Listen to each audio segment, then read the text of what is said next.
Gurupyo Namaha. Welcome to your Divine Prayers channel. Learn chanting Sanskrit sloka with ease. The link for the previous parts is given in the description box.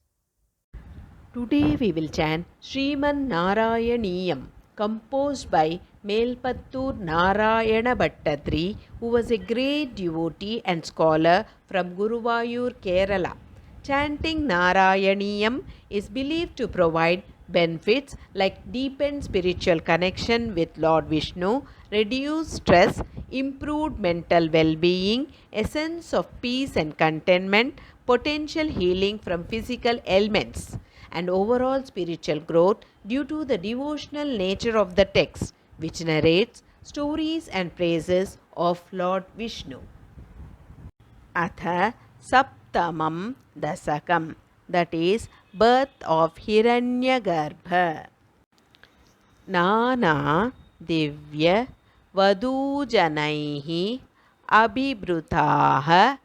Vidyullata Tulyaya Vishwonmadana Hrudya Gatra Lataya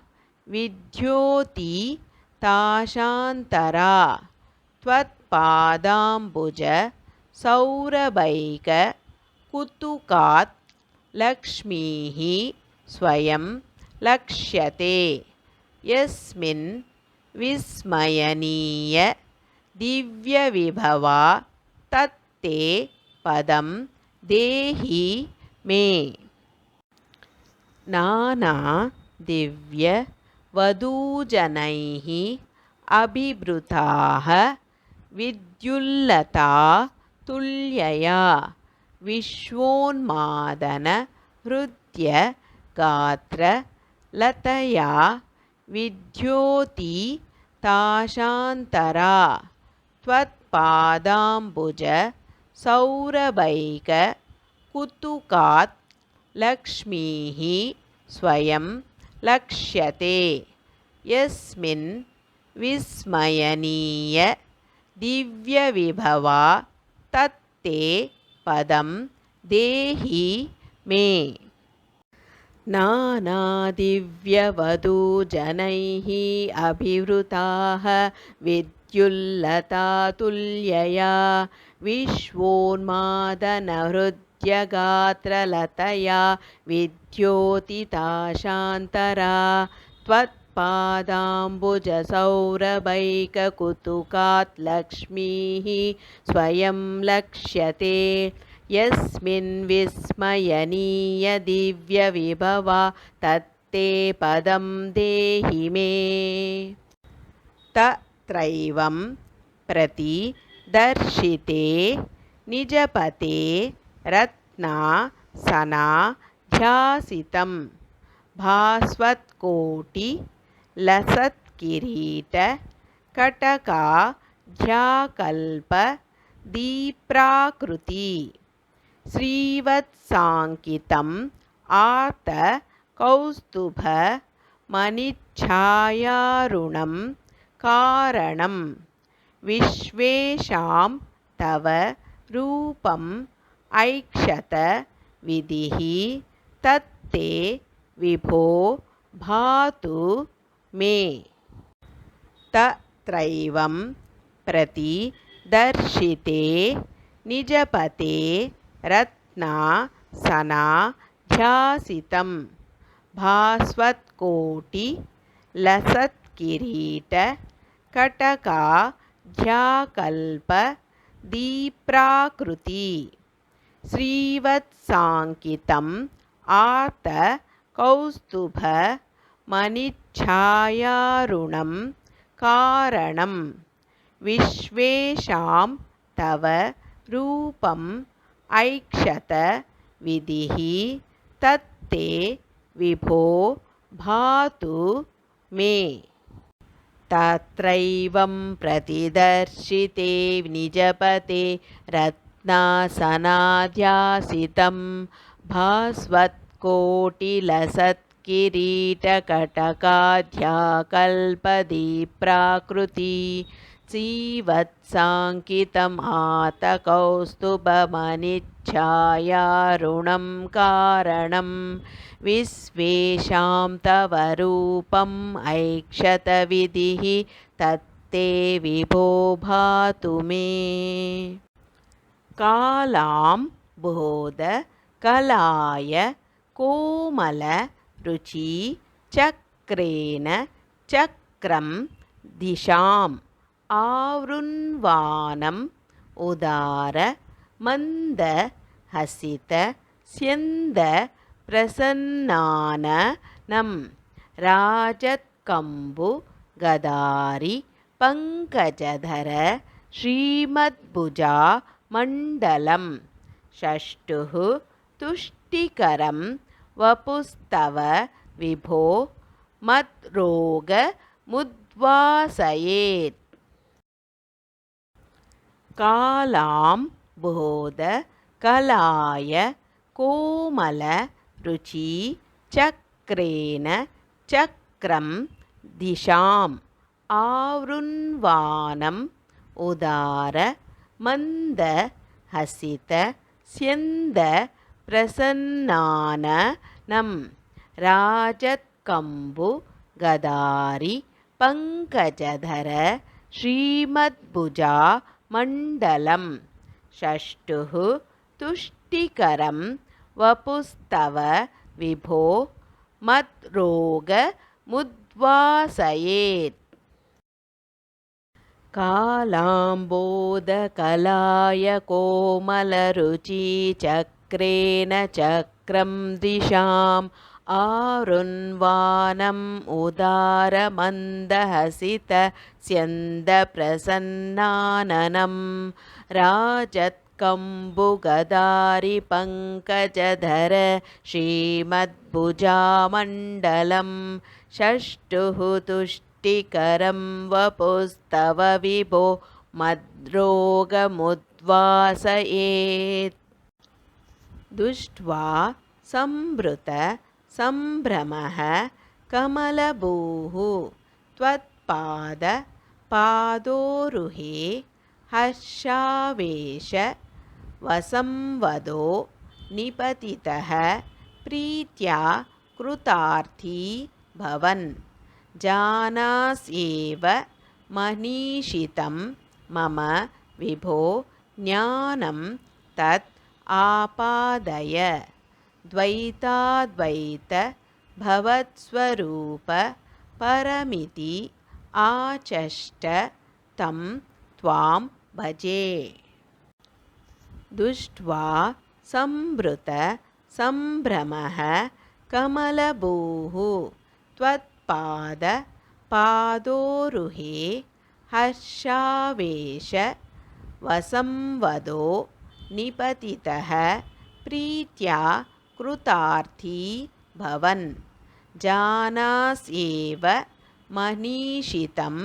मम विभो ज्ञानं तत् आपादय द्वैताद्वैत भवत्स्वरूप परमिति आचष्ट तं त्वां भजे दृष्ट्वा संभृतसम्भ्रमः कमलभूः त्वत्पादपादोरुहे हर्षावेशवसंवदो निपतितः प्रीत्या कृतार्थी भवन् जानास्येव मनीषितं मम विभो ज्ञानं तत् आपादय द्वैताद्वैत भवत्स्वरूप परमिति आचष्ट तं त्वां भजे आताम्रे चरणे विनम्रम् अथ तं हस्तेन हस्ते स्पृशन् बोधस्ते भविता न सर्गविधिभिः बन्धोऽपि सञ्जायते इत्याभाष्य गिरं प्रतोष्य नितरां तच्चित्त गूढः स्वयं शुष्टौ तं समुदैरयः स भगवन् उल्लासय उल्लागताम्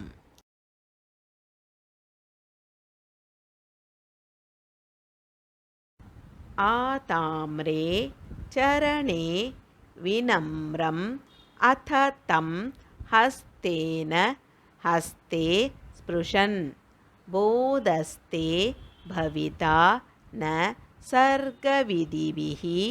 बन्धोऽपि सञ्जायते इत्याभाष्य गिरं प्रतोष्य नितरां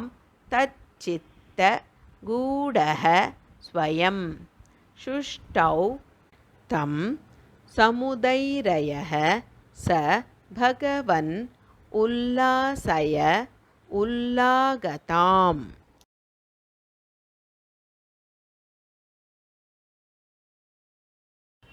आताम्रे चरणे विनम्रम् अथ तं हस्तेन हस्ते स्पृशन् बोधस्ते भविता न सर्गविधिभिः बन्धोऽपि सञ्जायते इत्याभाष्य गिरं प्रतोष्य नितरां तच्चित्तगूढः स्वयं शुष्टौ तं समुदैरयः स भगवन् उल्लासय उल्लागताम् ॐ तत्सदिति श्रीमन्नारायणीये सप्तमं दशकं समाप्तम् ॐ तत्सदिति श्रीमन्नारायणीये सप्तमं दशकं समाप्तम् यदक्षरपदभ्रष्टं मात्राहीनं तु यत् भवेत् तत्सर्वं क्षम्यतां देव श्रीकृष्ण नमोऽस्तु ते विसर्गबिन्दु मात्राणि पदपादाक्षराणि च न्यूनानि चातिरिक्तानि क्षमस्व श्रीकृष्ण अन्यथा शरणं नास्ति त्वमेव शरणं मम तस्मात् कारुण्य भावेन रक्ष रक्ष श्रीकृष्ण यदक्षरपदभ्रष्टं मात्राहीनं तु यद्भवेत् तत्सर्वं क्षम्यतां देव श्रीकृष्ण नमोऽस्तु ते विसर्गबिन्दुमात्राणि पदपादाक्षराणि च न्यूनानि चातिरिक्तानि क्षमस्व श्रीकृष्ण अन्यथा शरणं नास्ति त्वमेव शरणं मम तस्मात् कारुण्यभावेन रक्ष रक्ष Shri Krishna. Let's chant together Hare Krishna Mahamantra 3 times for the welfare of all living beings. Hare Krishna Krishna Krishna Hare Hare Hare Rama Rama Rama Hare Hare Hare Krishna Krishna Krishna Hare Hare Hare Rama Rama Rama Hare Hare Hare Krishna Krishna Krishna Hare Hare Hare Rama Rama Rama Rama Hare Hare. Hope you could follow along with me in chanting this sloka. More in queue. If you enjoyed this video, please like, share and click on the bell icon to subscribe and show your support.